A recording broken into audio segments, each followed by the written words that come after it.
Morning barm cakes. Today you join me in North Yorkshire and we're on Ilkley Moor and I'm not bare tat, got my hat on. What we're going to do today, something a little bit different, is we're going to investigate the sighting and alien abduction of Philip Spencer back in 1987. An infamous photo that's still worldwide renowned. So the 1st of December 1987, Philip Spencer set off about 6:30, 7 o'clock to visit his father-in-law on the other side of the moor.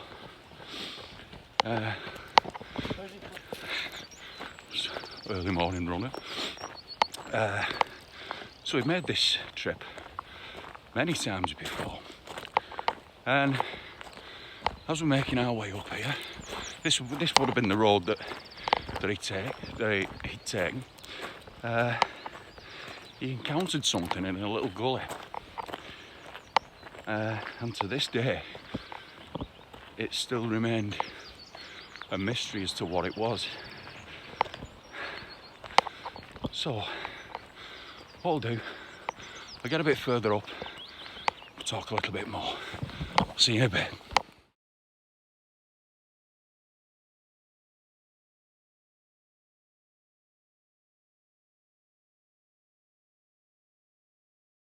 As you can see behind me, a little bit further way up now, lovely town of Ilkley, and I'm now going to head up this way because I think this is the way that Philip Spencer took on that morning. Now, don't get me wrong, I'm not here to judge, I'm not here to call anyone a liar. I'm certainly not going to debunk what he caught on camera that morning. I'm just here for the story and something that's intrigued me, because I do like a bit of the old sci-fi. So as he came up this way that morning, he just a normal morning, and as he came across a gully, he saw something moving around. Now, on that morning, he had a camera with him because he was an amateur photographer, and that time in the morning he wanted to see if he could catch the sunrise over the moors. So that is why he had his camera with him. Now, as he came across this gully, he saw something moving, and instinctively he just whipped his camera out and got one shot. And that one shot, infamous shot, has remained in history ever since as the Ilkley Moor alien. So hopefully we're going to find the actual site where he took the photograph, and hopefully I can put some then and now shots in. Interesting, eh? Right. This is a steep incline. Come on, BC lad. Come on. Ooh. Right then. I'll bring you back when it levels out a bit. See you in a bit.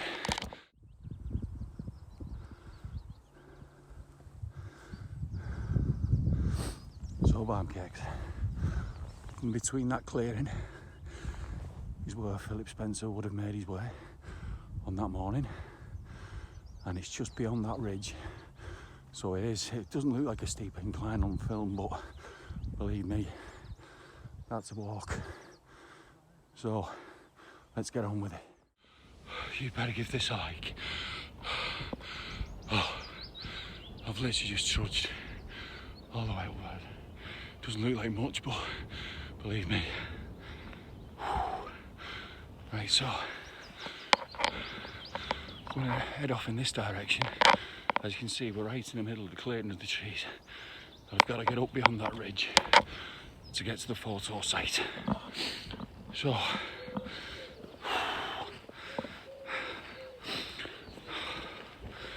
yeah, I was only thinking on the way over, I hope I don't get probed while I'm up here.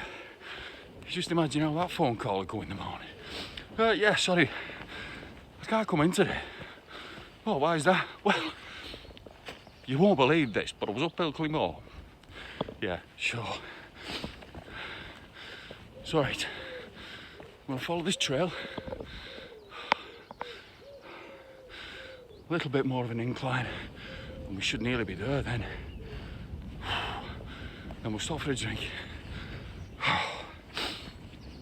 And we'll have a bit more of a talk. Okay, I'll see you in a bit.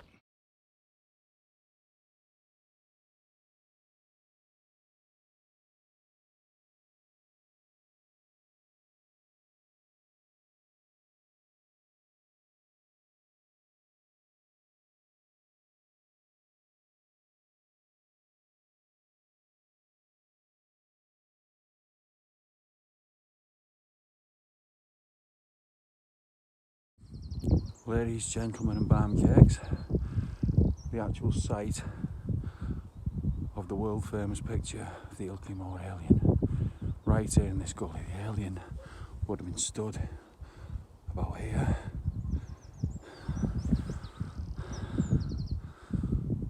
And this is where the picture would have been taken. I'm going to try and put up some then and now pictures. But as you can see, my research did me well. Right in the middle of them trees, overlooking the town of Ilkley, is the actual gully where Philip Spencer took the picture on that infamous morning. So, barm cakes, we're in the gully. It's deathly quiet, and I'm actually stood now in the exact spot where the picture was taken, where the alien was.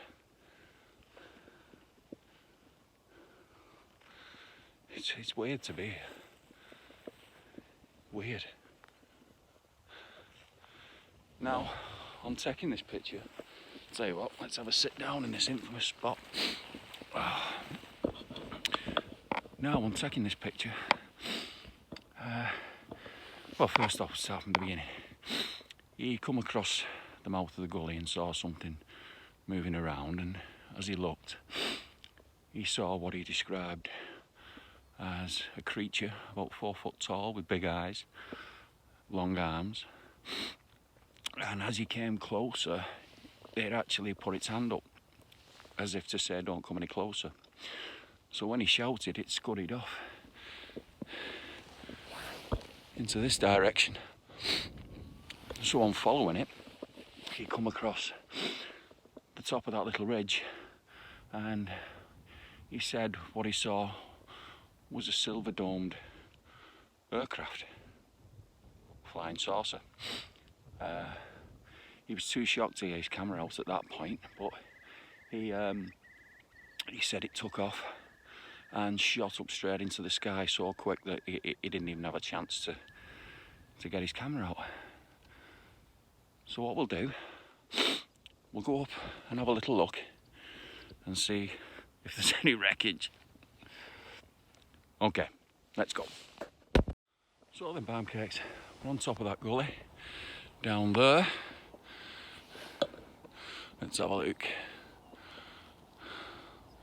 About there, or there, is where the alien would have been stood, and this is where he actually saw the craft rise up and fly off into the great unknown. It's one hell of a story. It's one hell of a story, and it's so weird just to be here.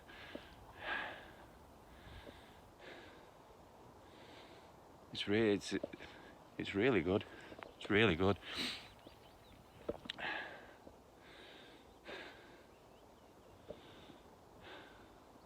like I say, I'm not here to dispel, I'm not here to myth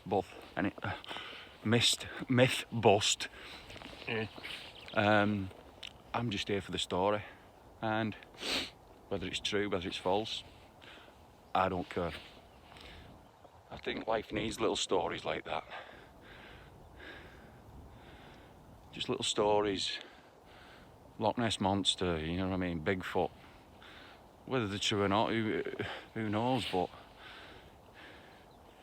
you always need something. You always need something. And to be fair, out of all the millions and millions and trillions and billions of miles of space, to think that we're the only planet that has life on it, you've got to be really narrow-minded to believe that. You've really got to be narrow-minded. So anyway, what I'm going to do, I'm going to get above this gully here. I'm going to look down and have a quick drink of water. I might have a brew actually. Okie doke.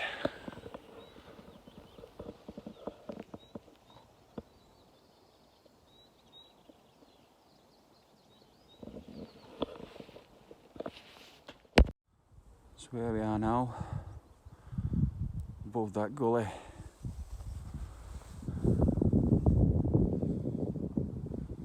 Some stunning views. There really are.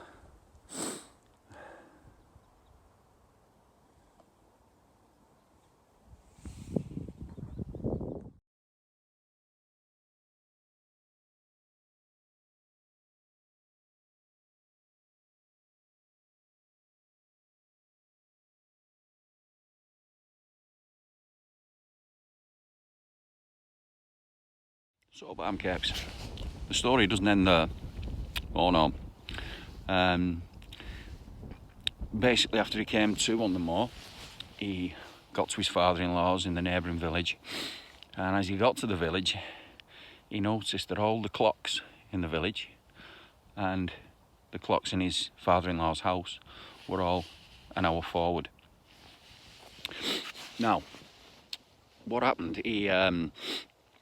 Philip Spencer, which wasn't his real name, by the way, it was he gave himself a pseudonym because he was a retired policeman and he didn't want to be in the public eye. So he made up this name. No one actually knows who Philip Spencer is. He could be alive, he could be dead. No one knows. So what he did, he actually went under progressive hypnosis a year later. And what he said was, when he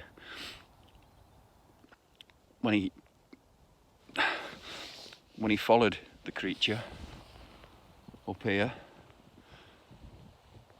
and down here, he was actually taken aboard the spacecraft. There were swabs taken of his mouth, swabs taken of his nose, and after the experiments had ended, he was taken round the ship and he was shown some footage. The first lot of footage he was shown showed our Earth. Famine, hungers, war, and ultimately at the end of the Earth, he was asked if he understood. He said he did. And then he was shown another video. Now this video, he was told that he couldn't tell anyone about. And he said he wouldn't tell anyone about because it was too personal. So after that, he was returned. And this is the weird thing. When he was returned, the picture that you actually see is after the abduction. And the alien wasn't warding him off, he was actually waving goodbye.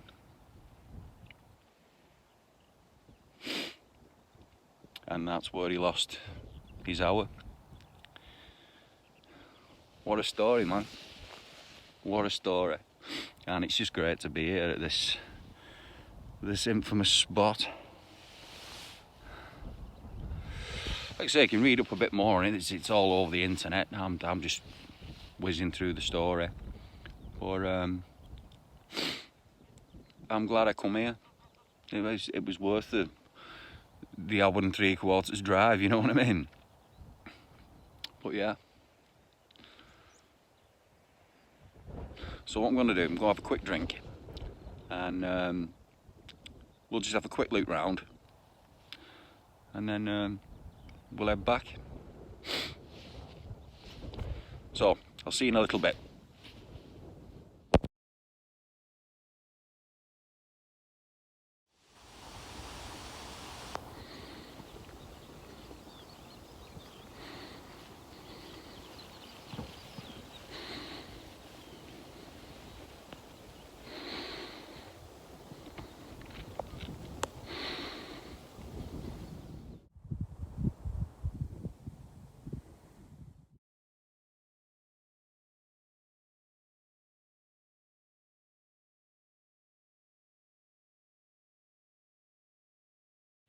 So bam cakes, I hope you enjoyed this. It must be a little bit different. I just thought I'd do something a little bit different because I'm not going to be able to get out next week. Real life stuff and all that, it happens to us all. So I'm going to try this way down. Hopefully it's a bit easier. But yeah, I hope you've enjoyed it. You best give us a like, because that was one hell of a trudge up there, man. The things I do for you lot, you know what I mean? So anyway, I hope you've enjoyed our extraterrestrial outing today. Lovely little bimble, because you know what? I'm always busting for a bimble. So yeah, so there's a lot of stuff to be seen up here. A lot of stuff. There's like ruins and rocks and all with different carvings, and supposedly have magical properties and whatnot. There's also, from what I hear, the beast of Ilkley, which is a big cat that supposedly roams these moors. But yeah, it is a beautiful, beautiful place, and I'm so glad I come up here. It was definitely worth the drive. So we'll get back down to the car and that long drive home. And so like I said, I won't be out next week, so it'll be a week after. I've got a couple of plans. I've got a crash site that I want to visit, and there's another couple of things I've got in mind. So just watch this space. Ooh, space, see what I did there. Right then, so I'm going to get back down to the car now, and I will see you very, very soon. So just remember, you're wanted, you're loved, and you're always welcome here at Escapes with BC. You lot take care, and I'll speak to you soon.